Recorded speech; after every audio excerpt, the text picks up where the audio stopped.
દોસ્તો, મારી ગુજ્જુની મોજ ચેનલમાં આપનું સ્વાગત છે। આજના વિડીયોમાં આપણે વાત કરવા જઈ રહ્યા છીએ કે ઠાકોર ફેમિલીના ઘર આ વોશિંગ મશીનમાં શું થઈ ગયું અને શિલ્પા ભાભીએ મોઢા ઉપર આ શું લગાવ્યું કે જેથી સ્કિન એકદમ ગ્લો કરશે। તમારે એ જાણવું છે। અને આજે આટલી બધી શોપિંગ કરી અને તેમના મમ્મી તો આ હોટેલનું બિલ સાંભળી અને શું રિએક્શન કર્યું અને આ સંજયભાઈ શું કરી રહ્યા છે, તેમને તો કાગળ સળગાવ્યો કઈ રીતે, આ બધું જાણવા મળશે તમને મારા આ વિડીયોમાં। મારી ચેનલ ઉપર નવા હોય તો ચેનલને ફટાફટ લાઈક શેર અને સબસ્ક્રાઇબ કરી દો। Full video Thakor family blog channel દોસ્તો ફૂલ વિડીયોની લિંક ડિસ્ક્રિપ્શનમાં મૂકેલી છે, ત્યાં જઈને તમે આખો વિડીયો વોચ કરી શકો છો। આવી ટૂંકી ટચુકડી લાઈવ લેટેસ્ટ ટ્રેન્ડિંગ માહિતી મેળવવા માટે મારી ચેનલને ફટાફટ સબસ્ક્રાઇબ કરી દો। તો દોસ્તો ફાઇનલી હવે આ બધા જ લોકો ઘરે જવા માટે નીકળી ગયા છે અને જમવાનો ટાઈમ થઈ ગયો હતો તો બધા જ લોકો આવી ગયા છે હોટલમાં જમવા માટે।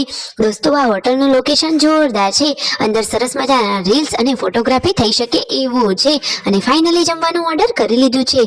શું દોસ્તો તમે નજીકથી આ જમવાનું જોઈને કહી શકો છો કે કઈ કઈ વાનગીઓ છે? તો દોસ્તો આજે રણજીતભાઈએ સિઝલર જેવી કંઈક વસ્તુ મંગાવી હતી અને બાકી બધી સબ્જી અને રોટી હતું। તો દોસ્તો તમે ક્યારેય સિઝલર ખાધું છે કે નહીં? જો શિલ્પા ભાભી, રાકેશભાઈ, સંજયભાઈ બધા જ લોકો આજે પહેલીવાર સિઝલરનો ટેસ્ટ કરી રહ્યા છે। તમને ખબર છે કે સિઝલરમાં શું આવે? તો બધા જ લોકો મોજથી જમ્યા અને પછી હવે ફાઇનલી ઘરે જવા માટે નીકળી રહ્યા છે। તો જુઓ શિલ્પા ભાભીની આ લાડકી યશુ એ તો મસ્તી કરતી કરતી સાથે કેવી ઉતરી રહી છે અને આ રહ્યું હોટલનું લોકેશન, સરસ મજાનું ત્યાં ફોટોગ્રાફી પણ થઈ શકે એવા પ્રકારનું છે। તો જુઓ શિલ્પા ભાભી, રાકેશભાઈ અને લાડકી યશુ સાથે જઈ રહ્યા છે, એકબીજાને હંમેશા સપોર્ટ કરતા હોય છે। ફાઇનલી ગાડીમાં બધા લોકો બેસી ગયા છે। હવે ક્યાં જવાનું છે? અરે દોસ્તો હવે તો બહાર બહુ રહી લીધું, હવે ફાઇનલી આપણા ગામડે એટલે કે પર્વતોવાળા વિસ્તારમાં રિટર્ન થવાનું છે। તો ફાઇનલી ગાડીની મુસાફરી કરતા કરતા બધા જ લોકો ઘરે પહોંચવાની તૈયારીમાં છે। વચ્ચે થોડો બધા જ લોકોએ નાસ્તો કરી લીધો।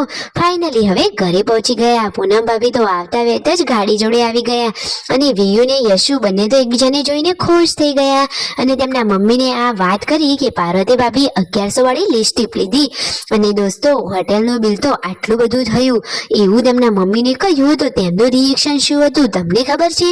એ તો વઢવા લાગ્યા, એટલે કે બોલતા હતા કે આટલી મોંઘી ખરીદી પણ ના કરાય અને આટલું મોંઘું જમવાનું પણ ના જમાય। તો દોસ્તો આ રીતે બધા લોકો તેમના મમ્મી સાથે સરસ મજાની મસ્તી કરતા હતા અને તેમના મમ્મી જો સબ્જી સમારી રહ્યા છે અને મિતાંશને પણ રાખી રહ્યા છે।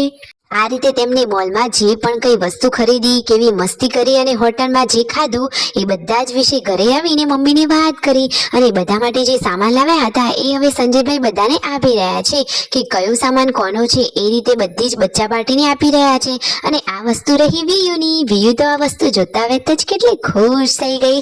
અરે બધા જ લોકો માટે યાદ કરી કરી અને બધી જ વસ્તુઓ લાવ્યા છે। તો જુઓ કેટલો બધો સામાન ખરીદ્યો છે દોસ્તો, મોલમાંથી લેવાનું કશું જ ન હતું છતાં પણ 5 કે 6 હજારની ખરીદી તો થઈ જ ગઈ અને આ વોશિંગ મશીન જુઓ ઉપડતું જ નથી। અરે દોસ્તો પહેલા અંદર કપડાં મૂકી દીધા એટલે વજન થઈ ગયો એટલે હવે તો ઉપડતું જ નથી। ફાઇનલી રાત્રિનું જમવાનું રેડી થઈ ગયું છે, બધા જ લોકો જમવા માટે બેસી ગયા છે। તો સંજયભાઈ કહે છે કે હોટેલમાં ખાધું પરંતુ એકદમ પેટ ભરીને નહોતું ખાધું, ઘરે જ ખાવાની મજા પડી જઈ। અને આ જુઓ શિલ્પા ભાભી મોઢા ઉપર શું લગાવીને બેઠા છે, આજે તો તેમની સ્કિન એકદમ ચમકી ઉઠવાની છે। આ રેમેડી વિશે તમારે જાણવું છે?